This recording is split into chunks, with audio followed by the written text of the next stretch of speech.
এন্টিটিতে আসলে better tax benefits পাওয়া যায় এই বিষয়টি দিয়েই শুরু করব। বিজনেসটা রান করবেন under your social security, so that যদি কখনো আপনার কোনো কিছু হয়, কোনো এই বিজনেস থেকে যদি কোনো রিস্ক আসে, তাহলে কিন্তু আপনার ডাইরেক্টলি আপনার পার্সোনালের উপরে পড়বে, বিকজ হলো গিয়ে আপনি আপনার সোশ্যাল সিকিউরিটির আন্ডারে কিন্তু আপনি বিজনেস করতেছেন। যখনই আপনার অংশীদারিত্ব এবং পার্টনারশিপ হবে, তখন কিন্তু আপনি একটা এন্টিটি রূপ দিচ্ছেন। আপনি ট্যাক্স রিটার্নটা সেপারেট ট্যাক্স রিটার্ন করতে হবে, পার্সোনালের সাথে এক হবে না, এবং রিস্ক ওয়াইজ এগেইন এটা কিন্তু আপনার পার্সোনাল অ্যাসেটে চলে আসবে। সিকিউর জিনিসটা হলো যেমন আপনার ব্রডার ক্যাটাগরি, এখানে কোনো বাধ্যবাধকতা নাই, কোনো লিমিটেশন নাই, আপনার যে কোনো নাম্বার অফ শেয়ার হোল্ডার এখানে থাকতে পারে। কোন এন্টিটিতে আসলে বেটার ট্যাক্স বেনিফিটস পাওয়া যায় এই বিষয়টি দিয়েই শুরু করব।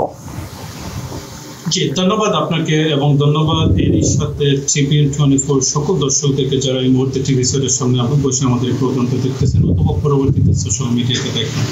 সো আমরা শুরু করতে চাই আসলে কোন ধরনের লিগ্যাল এন্টিটি আসলে ট্যাক্সের জন্য বেটার। এই কোয়েশ্চেন আসলে ইটস এ ব্রড কোয়েশ্চেন, এবং এই কোয়েশ্চেন কিন্তু অফেন আমাদের সিপি অফিসে সবাই জিজ্ঞেস করে থাকেন। সো আমি চিন্তা করলাম যে ওকে, এই বিষয়টা নিয়ে একটু ডিটেলস আলোচনা করবো, যে সো দ্যাট যারাই মনে করেন এই প্রোগ্রামটা দেখবেন অথবা যারা এই অনুষ্ঠানটা দেখবেন বা আলোচনা দেখবেন, তারা কিন্তু অনেক ক্লিয়ার হয়ে যেতে পারবেন যে আসলে তাদের কোন ধরনের এন্টিটি তারা ওপেন করবেন, কোন ধরনের এন্টিটি তাদের বেটার হবে ট্যাক্সের জন্য, কোন ধরনের এন্টিটি তাদের পার্সোনাল অ্যাসেটের প্রোটেকশন দিবে, অথবা কোন ধরনের এন্টিটি স্ট্রাকচারটা কিরকম, সেই ধরনের একটু ডিটেলস আলোচনা করবো। সো প্রথমেই যেটা আমরা সবাই অফেন আমরা দেখি যে যেমন বিজনেস, যে কোনো ধরনের বিজনেস হতে পারে, যেমন আপনার কেউ বাসায় বসে আপনার কাপড় বিক্রি করতেছেন, অথবা আপনার বাসায় বসে ফুড প্রসেসিং করতেছেন, অথবা দেখা যায় অনেক সময় স্ট্রিটে ফুড বিক্রি করতেছেন, অথবা লাইক নিজে অনেক সময় আছে দেখা যায় যেমন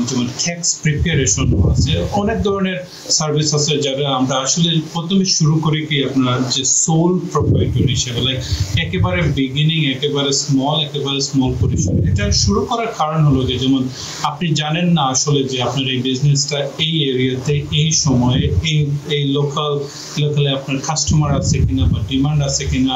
আপনি যদি প্রথমেই যদি মনে করেন আপনার ডাক ডোল পিঠে যদি বড় ধরনের একটা খরচ করে ফেলেন, আর তখন যদি দেখেন যে না আসলে আপনার এই প্রোডাক্টের বা আপনার এই লোকালে আপনার অনেক কম্পিটিটর আছে, তখন কিন্তু আপনি সার্ভাইভ করতে পারবেন না, এবং আপনি কিন্তু এন্ডেড আপ হইতে আপনি কিন্তু লুজ করবেন মানি, বিকজ আপনি অনেক খরচ করে ফেলেছেন। সো এইটা না করার জন্য বা না হয়ে যাতে এটার জন্য অনেকে শুরু করেন যে সোল প্রোপ্রাইটর হিসেবে।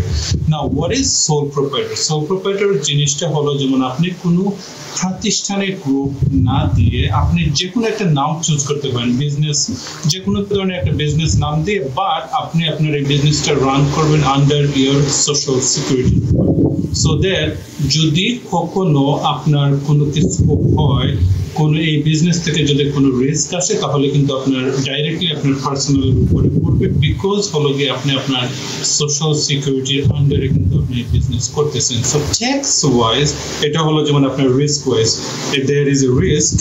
আর ট্যাক্স ওয়াইজ যদি আমরা থিঙ্ক করে দেখি, যেহেতু এটা ডিফারেন্ট লিগ্যাল এন্টিটি না, এই ক্ষেত্রে আপনি আপনার এই বিজনেসের ট্যাক্স রিটার্নটা আপনার পার্সোনাল ট্যাক্স রিটার্নের সাথে জাস্ট একটা স্কেডিউল সি এড করে কিন্তু আপনি করে ফেলতে পারেন, অথবা হয়ে যাবে এইভাবে।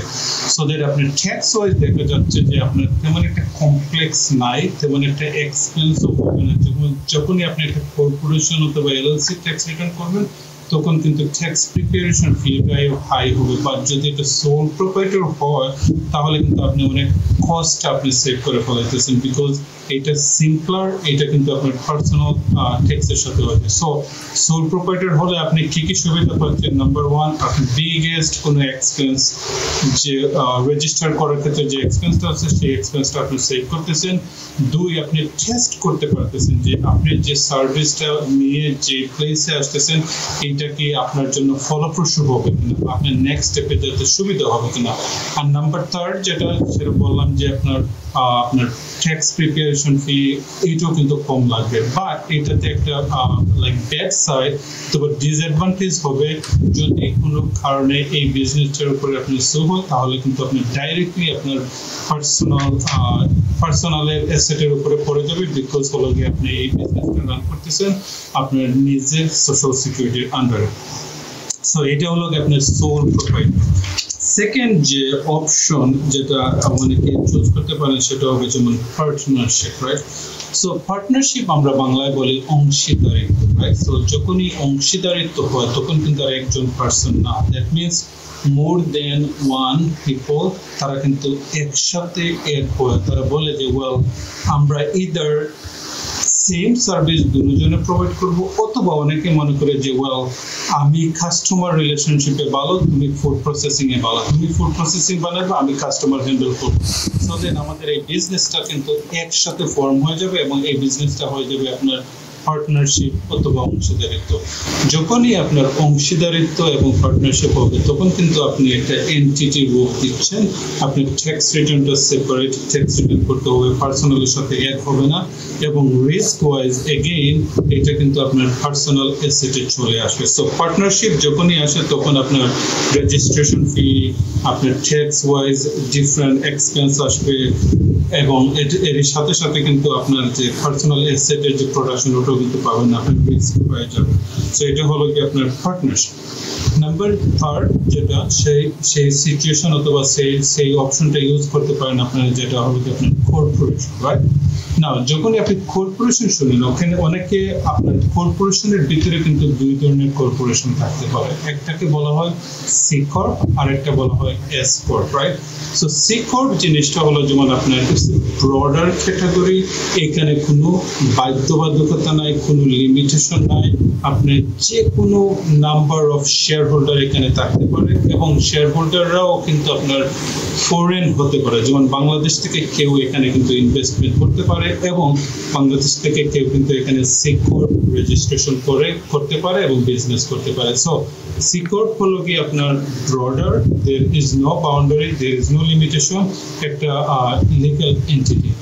যখনই আপনি সি কর্প আপনি রেজিস্টার করবেন তখন কিন্তু আপনি দেখতে পারবেন যে সি কর্পের জন্য একটা সেপারেট ট্যাক্স রিটার্ন করা লাগবে, এবং এই সি কর্পটা কিন্তু সি কর্পের যে ট্যাক্স বা নেট ইনকামের উপরে যে ট্যাক্স আসবে ওইটা কিন্তু ট্যাক্স দিতে হবে। এরই সাথে সাথে যারাই এই পার্টনার অথবা ওনার আছেন এই সি কর্পের, তারা যদি ওই লভ্যাংশ থেকে কোনো কিছু ডিস্ট্রিবিউশন তাদের নিজের অ্যাকাউন্টে নেন তখন কিন্তু ওই যে নিজের অ্যাকাউন্টে যে ডিস্ট্রিবিউশন নেবে ওইটার জন্য কিন্তু তারা ইন্ডিভিজুয়ালি তারা ট্যাক্স পে করতে হবে। এরই কারণে সি কর্পকে বলা হয় যে ডাবল ট্যাক্সেশন এন্টিটি, কেননা এটাকে দুইবার ট্যাক্স পে করা লাগে। একবার সি কর্প ওর নিজের ইনকামের উপর পে করবে, সেকেন্ড বার ওই সি কর্প থেকে যে ডিস্ট্রিবিউশনটা ওরা ওনাররা নেবে ওইটার উপরে কিন্তু তাদেরকে ট্যাক্স দিতে হবে।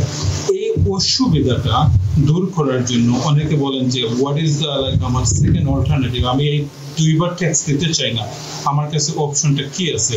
তখন এই অপশনটা চলে আসে আপনার S corp, right? S corp, S stand for like a small, so that means এটা হলো smaller পরিসরের একটা কর্পোরেশন। এটাতে বাধ্যবাধকতা আছে, it cannot be আপনার 100 জনের বেশি শেয়ার হোল্ডার হতে পারবে না এই সি কর্পের। সেকেন্ড হলো যেমন আপনার there is no foreign, মানে ফরেন কেউ S corp ফর্ম করতে পারবে না। Everyone has to be like আপনার US এর সিটিজেন হতে হবে। সো US সিটিজেন প্লাস হলো কি আপনার নট মোর দেন 100 জনের বেশি শেয়ার হোল্ডার হতে পারবে না, তারাই কিন্তু এই এস কর্পটা ফর্ম করতে পারবে। যেহেতু আমি বলছিলাম যে সি কর্পের ডবল ট্যাক্সেশন এড়ানোর জন্য এস কর্প মানুষ ফর্ম করে, which is right, কারণ হলো কি এস কর্প যখন করবেন তখন কিন্তু এস কর্প কোনো ট্যাক্স পে করবে না। অল ইনকাম যে এস কর্পের আছে ওই পোরশনটা ওনারের কাছে চলে যাবে, এবং ওনাররা কিন্তু অনলি রেসপন্সিবল হবে এই এস কর্পের ইনকামের উপরে ট্যাক্স পে করতে। So S corp only one time tax pay করতে হবে, বাট সি কর্পে 2 বার পে করতে হবে।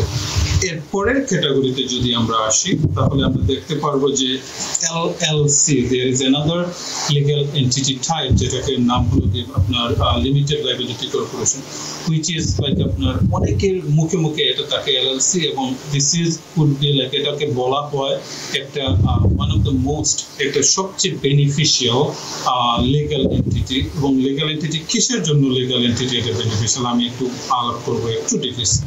সো এলএলসি তে আপনার 2 ধরনের সুবিধা পাওয়া যাবে যে যখন এলএলসি করবেন। এক হলো গিয়ে আপনার পার্সোনাল অ্যাসেটের প্রোটেকশন পাবেন, আর সেকেন্ড হলো গিয়ে ট্যাক্স ওয়াইজ বেনিফিট পাবেন। সো প্রথমে যদি আমি আলাপ করি যেমন আপনার পার্সোনাল অ্যাসেটের প্রোটেকশনটা আসলে কিভাবে পাবেন, যে সে ফর এক্সাম্পল আপনার একটা এলএলসি আছে এবং এলএলসি আন্ডার একটা রিয়েল এস্টেট ইনভেস্টমেন্ট করছেন এবং ওইটার প্রাইস হতে পারে 500,000। এখন টেনান্ট যদি এটার আপনার উপরে সু করে অথবা এই এলএলসির উপরে সু করে, তখন কিন্তু জাজ বলবে যে এই এলএলসি যে সম্পত্তি ওন করে ওইটাই কিন্তু লসুট এর অ্যামাউন্টটা দেবে। এর থেকে যদি বেশি লসুটের অ্যামাউন্ট হয় তখন কিন্তু আর এলএলসি দিতে বাধ্য থাকবে না, দিতে পারবে না, তখন এলএলসি ডিসলভ হয়ে যাবে, ব্যাংকরাপ্ট হয়ে যাবে। বাট ওই যে এক্সট্রা যে লসুটের অ্যামাউন্ট ওটা কিন্তু যে ওনারের পার্সোনাল অ্যাসেটে হিট করবে না। মিনিং ইজ দ্যাট ওনারের পার্সোনাল অ্যাসেট অথবা অন্যান্য গাড়ি বাড়ি সবগুলো প্রোটেকশন থাকবে। ওই এলএলসি তে যদি কেউ শো করে only LLC will be responsible, only LLC কিন্তু এটা শুধুমাত্র লসুট মিটমাট করবে, যাই পারে না কেন, ওর যাই সম্পত্তি আছে এর থেকে বেশি যদি লসুটের অ্যামাউন্ট হয় ওটা কেউ দেওয়া লাগবে না, এটা ব্যাংকরাপ্ট হয়ে যাবে। আর সেকেন্ড যেটা যেমন আপনার বেনিফিট সেটা হবে যেমন আপনার ট্যাক্স ওয়াইজ বেনিফিট। যেমন ট্যাক্স ওয়াইজ বেনিফিট থেকেই যেমন কর্পোরেশন আগে বলছিলাম 2 বার ট্যাক্স দেওয়া লাগে, এলএলসি তে কিন্তু 2 বার ট্যাক্স দেওয়া লাগবে না, অনলি ওয়ান টাইম। যখনই আপনি এলএলসি ট্যাক্স রিটার্ন করবেন ওই এলএলসি ট্যাক্স রিটার্নের উপরে এলএলসি কোনো ট্যাক্স দিবে না। যে ইনকামটা এলএলসি জেনারেট করবে ওই ইনকামটা ওনাররা তাদের প্রপোর্শন অনুযায়ী তাদের ট্যাক্স রিটার্নে অ্যাড করবেন, এবং তখন কিন্তু ওনাররা অনলি রেসপন্সিবল থাকবেন তাদের ট্যাক্স রিটার্ন, তাদের ট্যাক্স দেওয়ার জন্য। সো এলএলসি তে বেনিফিটটা কি হলো? এলএলসি তে বেনিফিট হলো আপনাকে 2 বার ট্যাক্স দেওয়া লাগতেছে না, আর নাম্বার 2 হলো যেমন আপনার পার্সোনাল অন্যান্য অ্যাসেটটা কিন্তু প্রোটেকশন থাকতেছে, কোনো রিস্ক নাই, অনলি রেসপন্সিবল থাকবে এলএলসি। এর কারণে এলএলসি কে বলা হয় যেমন মানে সবচেয়ে লাভজনক একটা বিজনেস এন্টিটি, সবচেয়ে ফেভারেবল, সবাই চায় এলএলসি ওপেন করতে। সো আই এম শিওর অথবা আমি হোপ করতেছি যারা শ্রোতা এটা শুনতেছেন বা বুঝতেছেন তারা বুঝতে পারবে আসলে এখন কেন এলএলসি ইজ বেটার অথবা এলএলসি মানেটা কি। এরপরে যদি আমরা দেখি তাহলে আপনার আরো 2টা এন্টিটি আছে, যেমন একটা হলো যেমন আপনার পিসি আর একটা হলো কি পিএলএলসি। সো পিসির এটা হলো কি যেমন অ্যাক্টিভেশনটা হলো যেমন আপনার প্রফেশনাল কর্পোরেশন, আর পিএলএলসির অ্যাক্টিভেশনটা হলো কি professional limited liability corporation. So এই 2টা যারাই ওপেন করতে পারবে তারা হতে হবে আপনার professional লাইসেন্সদারি।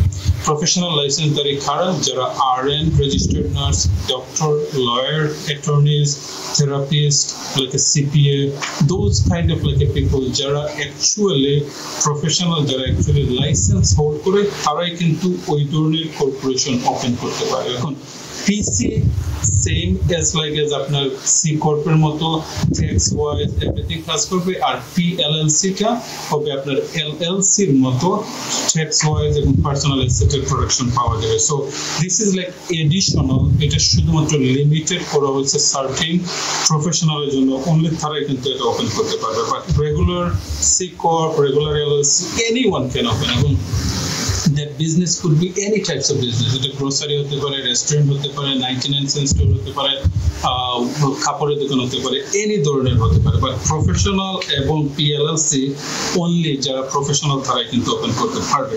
R last but not least যেটা অনেকে ওপেন করতে চান সেটা হলো যে আপনার non for profit organisation. So non for profit অর্গানাইজেশনের মেইন উদ্দেশ্য থাকে যে তারা ইনকাম করবে না, তারা হতে পারে একটা সোসাইটি, হতে পারে একটা এরিয়া, হতে পারে একটা সার্টেন মাইনরিটি গ্রুপ, হতে পারে ধার্মিক, হতে পারে চার্চ, এই ধরনের জিনিস মানুষদেরকে তারা মনে করেন ফ্রিতে সার্ভিস দেয়। তো এই ফ্রিতে সার্ভিস দেওয়ার জন্য তারা কিন্তু এই ধরনের এন্টিটি তারা ফর্ম করে। সেটার মেইন উদ্দেশ্যই হলো সার্ভিস দেওয়া, নট প্রফিট করা, নট ফর প্রফিট। এর জন্য বলা হয় আপনি ওয়েল নোন কিছু আছে যেমন রেড ক্রস, আমাদের লোকাল যে মসজিদগুলো আছে বা অনেক সমিতিও আছে, কিন্তু তারা কিন্তু আপনি রেজিস্টার্ড করা থাকে 501c। সো যদি এইরকম থাকে তাহলে তারা কিন্তু আবার ট্যাক্স এক্সেম্পট পায়, আইআরএস এ তাদেরকে কোনো ট্যাক্স দেওয়া লাগে না, আর তারা ট্যাক্স রিটার্নটা সাবমিট করা লাগে ফর ইনফরমেশন পারপাসের জন্য। বাট যেহেতু তাদের মোটিভটা ইনকাম করা না, তাদের মোটিভটা মানুষদেরকে হেল্প করা, এর কারণে তারা ফেডারেলে কোনো ট্যাক্স দেওয়া লাগে না। So they are exempt from the tax.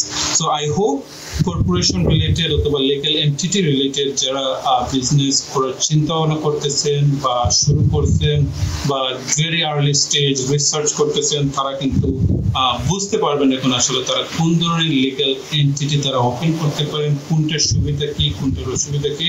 I hope that I explain so that they can make their decision. New York থেকে সম্প্রচারিত TVN 24 টেলিভিশন বিশ্বজুড়ে বাঙালির কণ্ঠস্বর।